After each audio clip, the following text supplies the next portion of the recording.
Bonjour et bienvenue à la mini-méditation du mercredi de l'Institut biblique belge. C'est aujourd'hui la conclusion de notre série de méditations sur le prophète Habakkuk. Nous avons suivi le prophète dans son cheminement et aujourd'hui nous allons écouter sa réaction.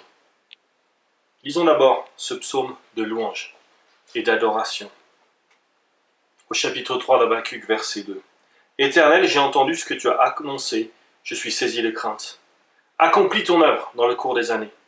Éternel, dans le cours des années, fais-la connaître, mais dans ta colère, souviens-toi de ta compassion. Dieu vient de Téman. Le Saint vient des monts de Paran. Sa majesté couvre le ciel et sa gloire remplit la terre. C'est comme l'éclat de la lumière, des rayons partent de sa main. Là réside sa force. Devant lui avance la peste et la fièvre marche sur ses traces. Il s'arrête et de l'œil il mesure la terre. Il regarde et il fait trembler les nations. Les montagnes éternelles se brisent. Les collines anciennes s'abaissent. À lui, les sentiers d'autrefois. Je vois les tentes de l'Éthiopie, réduites à rien, et les tentes du pays de Madian sont dans l'épouvante.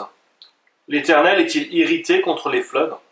Est-ce contre les fleuves que s'enflamme ta colère? Est-ce contre la mer que se déverse ta fureur, pour que tu sois monté sur tes chevaux, sur ton char de victoire? Tu prépares ton arc.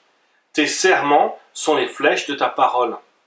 Tu fends la terre par des torrents. À ton aspect, les montagnes tremblent. Des trombes d'eau s'abattent. L'abîme fait entendre sa voix. Il lève ses mains en haut. Le soleil et la lune s'arrêtent dans leur résidence, à la lumière de tes flèches qui partent, à la clarté de ta lance qui brille. Tu parcours la terre dans ta fureur, tu écrases les nations dans ta colère, tu sors pour délivrer ton peuple, pour délivrer celui que tu as consacré par onction. Tu brises le faîte de la maison du méchant, tu la détruis de fond en comble. Tu transperces de leurs propres flèches la tête de ces chefs qui se précipitaient comme une tempête pour nous disperser. Ils poussaient des cris de joie comme s'ils dévoraient déjà le malheureux dans leurs repères. Avec tes chevaux, tu parcours la terre, le bouillonnement de grandes eaux. J'ai entendu et je suis tout bouleversé à cette voix.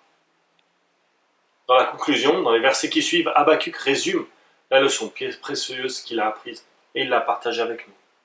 Verset 16. J'ai entendu et je suis tout bouleversé. À cette voix, mes lèvres tremblent. La pourriture vient dans mes os et mes jambes tremblent. Sans bouger, j'attends le jour de la détresse, le jour où notre assaillant marchera contre le peuple. En effet, le figuier ne fleurira pas. La vigne ne produira rien. Le fruit de l'olivier manquera. Les champs ne donneront pas de nourriture.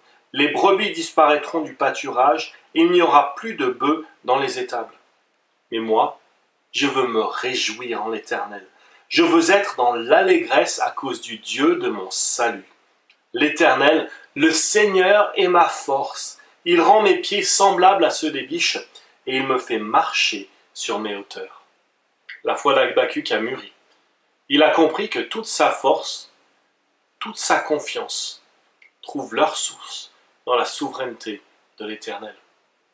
Le prophète, en proie au doute et à la perplexité, a laissé place à un homme confiant en Dieu et en son soutien.